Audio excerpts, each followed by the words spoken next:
Chapter 7 The Wonder. The 4th of July, 2023. I'm watching a movie called The Wonder. It's about a girl who does not eat anything for a long period of time. The movie starts when she hasn't eaten in 4 months. Weirdly enough, this happened after her 11th birthday, during which there was a Holy Communion in church. The last thing she ate was said to be the Eucharist. Afterwards, she stopped eating. I'm watching the movie and contemplating reasons behind this incident. The movie itself states that this is a story that is to be taken at heart. Whoever watches it needs to believe it, or so the movie script says. In a moment, however, I started wondering why something like this would happen to a person. If it's true and this girl has stayed for 4 months without eating, what kind of trial was she to demonstrate? It is as though when she was eating the Eucharist or after it, she had been asked by God, "What do you find in this?"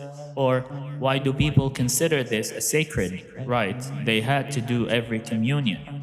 What is the point of having children drink wine in their youth?" It is as if she was asked right at that moment, "Do you think that Jesus would survive without food? Do you think Jesus is immortal and doesn't require food to survive?" Then, after she started her fast, she survived eating manna, the same food that was given to the Israelites from heaven during the Exodus.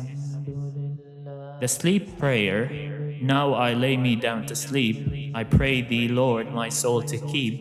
If I should die before I wake, I pray thee, Lord, my soul to take." This is exactly as the prayer Muslims do before going to sleep. It is as if the movie speaks about what faith does to a person. The girl kept fasting while only eating manna from heaven after her communion. The movie has different messages: that children should not be forced to eat or drink against their will, especially the Eucharist. What would a child know about the story of the Eucharist? Communion should be to spread stories and messages from the Bible. How Jesus went against the Israelites for their arrogance when the Lord gave them manna and salwa and quails. But they thought they were above that type of food.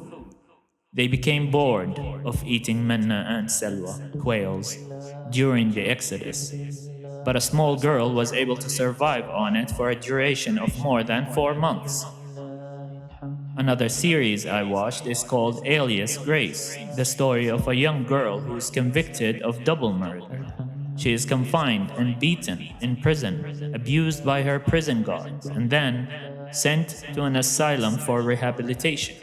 She is visited by a doctor of the mind, or a mental doctor, who periodically asks her what certain objects remind her of. During the movie, when he shows her an apple that she sees with her eyes, then he asks her what the apple reminds her of. The movie shows a cutscene which showed a game she plays with her childhood friend where she throws the apple peels behind her. The next session, he shows her a beat and asks her what it reminds her of.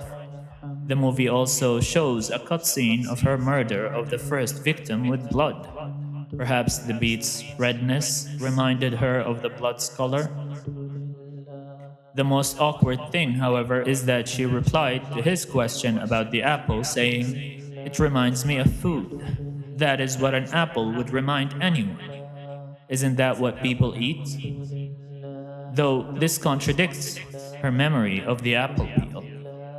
Then, after that session, the scene shows her speaking in her mind, saying, "Of course you wanted me to say that it reminds me of the tree of good and evil and humanity's first sin."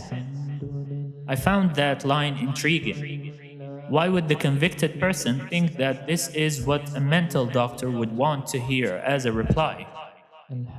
The next scene, she also did the same. She did not mention the murder or the blood. She said that the beat reminds her of nothing. In both cases, however, she lied about what she was reminded of to the doctor. The lie, however, is anticipated. Why would a person be compelled to share their memories with other people, even their doctors? Later in the series, Grace speaks about cleanliness, quoting a phrase that is said by locals that cleanliness is close to godliness or purity. She said that when rain falls, it is as if to clean heaven and earth, in a way saying that rain itself is sent to purify earth and clean it, as heaven is also clean. However, she later explains that this is only what children would tell themselves. These are all fantasies that children make up about the world around them, and that she has grown out of the age of these childish fantasies. I wonder if the character was made to show denial of her childhood because she witnessed the death of her friend, a more striking memory than her childhood memories or thoughts. And then again, isn't a person's own relief and safety to think to themselves as a child would think, to console oneself through their childish thoughts that are devoid of the evil influence the world nurtures in our minds as we grow old, out of our childhood stage? Why deny the inner child if it was drowned by the world and our living circumstances? When she first started working in the second house, she started it with a simple act of what she had learned to be duty, but appears as a kind gesture. She found tea prepared and wanted to take the tray to the husband's room. However, the wife stopped her, saying that Grace is new and doesn't have to burden herself on her first day. To which Grace replies, "The other house I worked in found it to be beneath them to handle the tableware." She says in one scene, "As it says in the Bible, for now we see through a glass darkly, but then face to face.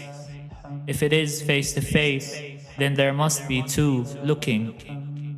She quotes the Bible a lot, but this quote is about the now of this life, where people would perceive God as though from behind a glass, but then would be seeing His holy face in heaven. What did she mean, saying that if it is face to face, then there must be two looking?